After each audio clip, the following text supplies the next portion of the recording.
Salama, salama, salama, peuple de Dieu, soyez bénis abondamment. Une fois encore, nous voici rassemblés dans notre réma du soir. Le réma du soir, c'est un rendez-vous divin où on part à la rencontre de son Dieu. On part à la rencontre du Tout-Puissant, le Créateur. L'Esprit m'amène depuis hier à rester sur un seul passage et je comprends que le Père veut insister. On nous parlait de Saül. Saül était un homme que le Père a choisi. Il dit, avez-vous vu quelqu'un de sa taille? Est-ce qu'il y a quelqu'un parmi vous comme elle, comme Saül? Tout le monde a frappé des mains en disant, non, c'est exceptionnel. Mais ce qui me chagrine, c'est que lorsqu'on arrive au chapitre 16, le Père change de mood, change sa manière de penser. Il dit, j'ai rejeté Saül.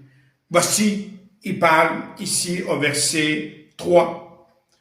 Il dit à Samuel d'abord au verset 2, Samuel demande, comment est-ce que je peux faire cela? Si je vais à Bethléem, Saül va la prendre et il va me tuer. Le Seigneur lui répond, prends avec toi un veau. Tu diras, je viens offrir un sacrifice au Seigneur. Et puis continue, invite Jessé à la cérémonie. Je te dirai ce que tu dois faire.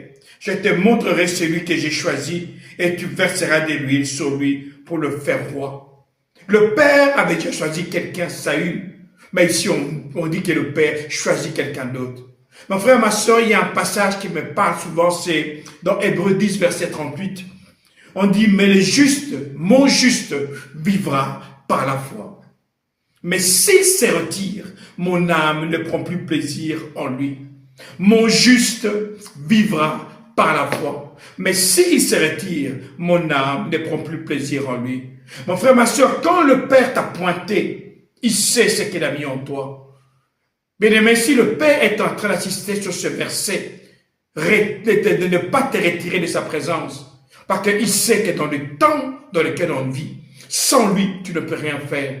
Il dit, dans les derniers temps, il y aura des moments difficiles. Dans les derniers temps, il y aura des moments difficiles. Et il dit, trouverai-je la foi quand je reviendrai?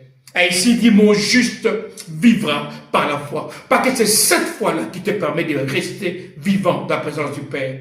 L'Éternel a besoin de toi. Il a besoin que tu vives, que tu manifestes sa gloire sur la terre. Parce que quand il dit, mon juste vivra, c'est une vie en abondance, dans la santé, financier, sentimental, dans tous les domaines. Le Père dit, je connais les projets que j'ai formés sur toi, des projets de bonheur et non de malheur. Mon frère, ma soeur, le Père veut ton bonheur. Le Père ne veut pas ton malheur. Mais le malheur, c'est nous-mêmes qui l'attirons vers nous à cause de nos choix.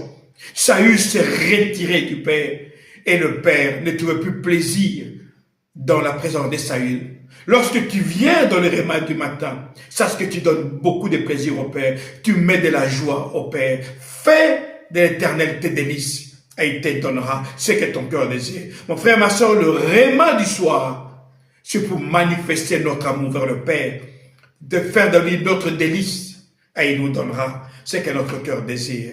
Le bonheur et la grâce t'accompagnent maintenant et jusqu'à la fin de tes jours. Ici, le pasteur Nkosi Congo. Alors je vous dis, salama, salama, salama.